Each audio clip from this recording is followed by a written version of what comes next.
공서 11번 11번 문제를 하기 전에 그 유효핵전화에 대한 이야기를 조금 해볼게. 핵전화라는 개념이 있고요.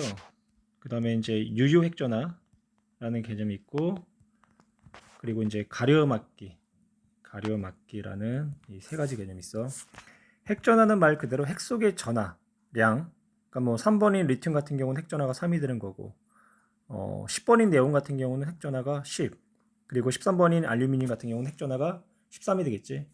그래서 이제 원소에 따른 우리가 이제 핵전화를 그래프로 나타낸다면, 그래프가 어떻게 나타나면 이렇게 나타날 거라고. 이런 식으로. 그래서 이 그래프는 핵전화의 이제 크기를 나타내는 이제 그래프다라고 표현할 거고요. 그 다음에 이제 가려막기 이제 효과라는 게 있는데, 이제 가려막기 효과가 뭐냐면, 원자 핵이 있고, 이제 뭐 리튬의 얘기를 한다면, 리튬 같은 경우는 안쪽에 전자가 두 개가 있고, 그 다음에 두 번째 껍질에 전자가 하나가 있잖아. 그러면 여기서 이제 우리가 유액전화 그러면 이 이제 원자과 이제 전자의 유액전하다라는 것을 의미한다라는 거야. 이제 원자과 전자의 유액전하라는 표현은 대신 그냥 유액전하라고 할게. 그러면 유액전하라는 얘기는 원자과 전자의 유액전하구나라고 이해를 하시면 된다고요. 그러면 이제 이 경우 이 원자과 전자인 두 번째 껍질에 있는 전자를 안쪽에 있는 얘가 가려막기도 하고 얘가 가려막기도 해. 그럼 얘하고 얘가 가려막는 정도는 동일하고요. 안쪽에 있는 전자가 가려막는 정도는 동일하고, 그 다음에 이제 그 원자 번호가 1이 더 증가한다고 할게. 그러면 이제 베릴륨이 되겠지. 베릴륨이 될 때는 전자 하나가 또 이렇게 또 생기게 되잖아. 그러면 이때는 이제 아까 리튬일 때는 안쪽에 있는 전자 두 개만 가려막았는데, 이번에는 누가 또 같은 껍질에 있는 전자가 또 이 원자과 전자 얘를 또 가려막는단 말이야.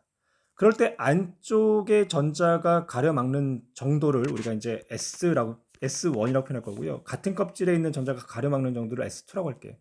그러면 안쪽에 전자가 가려막는 정도가 같은 껍질에 놓여 있는 전자가 가려막는 정도보다 많이 크다라는 거야. 커.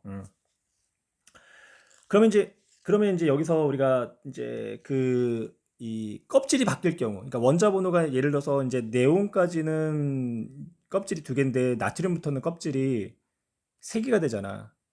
그러면 이 네온 입장에서는 안쪽 껍질이, 그러니까 뭐 네온 입장에서는 안쪽 껍질의 전자 이제 안쪽 껍질에 있는 전자가 두 개였고, 그 같은 껍질에 있는 전자, 그러니까 자신을 제외한 같은 껍질에 있는 전자 7개가 자신을 가려먹었을 거야.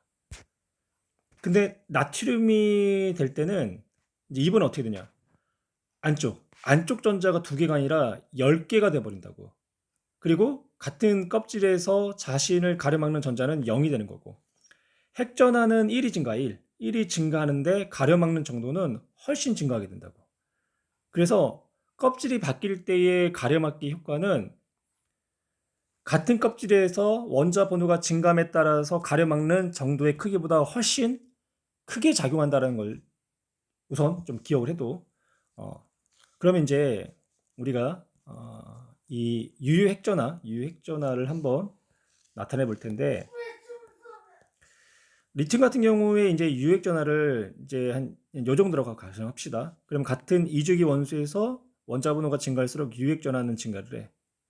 유효핵전화는 좀 그래프를 좀 더 기울기를 좀 크게 볼게. 이렇게 이제 증가를 한다라는 거야. 그래서 플로린일 때 유액전하가 이만큼이다라고 표현합시다. 근데 네온이 되면서 어떻게 된다? 이제 네온까지. 여기가 네온이라고 할게요. 조금 더 연장할게. 여기 네온을 기준으로 해야죠. 선생님 선을 잘못 그었어. 네온. 그럼 나트륨이 되면서 어떻게 된다? 가려막기 핵전하는 1이 증가하는데 가려막기 효과는 훨씬 증가한다고 했지. 그래서 유액전하가 증가하는 게 아니라 뚝 떨어지게 돼. 이렇게 뚝 떨어지게 된다고. 그리고 다시 증가를 하는 거야. 이렇게 유액전화가. 그러면 여기서 이 차이, 핵전하고 유액전화의 이 차이값, 이게 이제 뭐가 되냐? 이게 가려먹기 효과가 된다는 거야. 가려먹기 효과. 그래서 차이가 뭐다? 막기 효과. 그리고 빨간색으로 표현한 게 뭐가 된다? 유효 핵전화. 유효 핵전화. 그러면 우리가 어떠한 이제 식을 만들 수 있냐면 유효 핵전화는 유핵이라고 할게. 유효 핵전화는 핵전화에다가 뭘 빼준 값이다? 가려 막기 값을 빼준 값이 유효 핵전화가 된다. 그러면 이제 요 내용을 바탕으로 우리가 이제 11번 한번 문제를 살펴볼 거야. 홀전자서부터 봅시다. 산소는 홀전자가 2개이고요. 플로린 하나, 마그네슘 1개, 알루미늄 하나죠.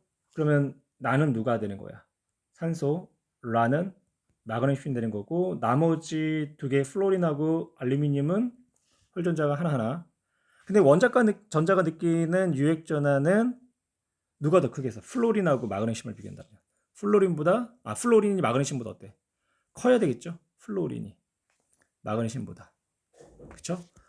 그래서 유핵 전하가 큰 다가 플로린이 되는 거고 가가 알루미늄이 돼야 돼. 그래서 보기를 보면 기억 라는 알루미늄이다 맞고, 그다음에 이제 x는 4.07보다 크다고 했는데 그 알루미늄은 마그네슘보다 유핵 전하가 어때야 돼? 커야 되겠죠. 그렇죠? 알루미늄이 마그네슘보다 큰 거잖아. 그러니까 x는 4.07인 알루미늄, 그러니까 원자과 전자가 느낀 유핵 전하보다 x는 큰 게 아니라 작아야 된다. 그래서 니은 틀렸어요.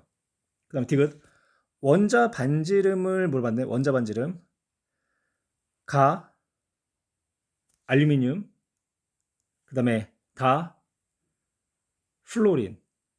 원자 반지름은 알루미늄이 껍질이 3개 3죽이고 플로린이 2죽이니까 당연히 알루미늄이 플로린보다 원자 반지름이 커야 되겠죠. 근데 이제 만약에 이제 원자 반지름이 아니라 이온 반지름일 때는 그때는 F-가 LA3+보다 큰 거고요. 나중에만 다시 정리해 볼게요. 그래서 정답은 4번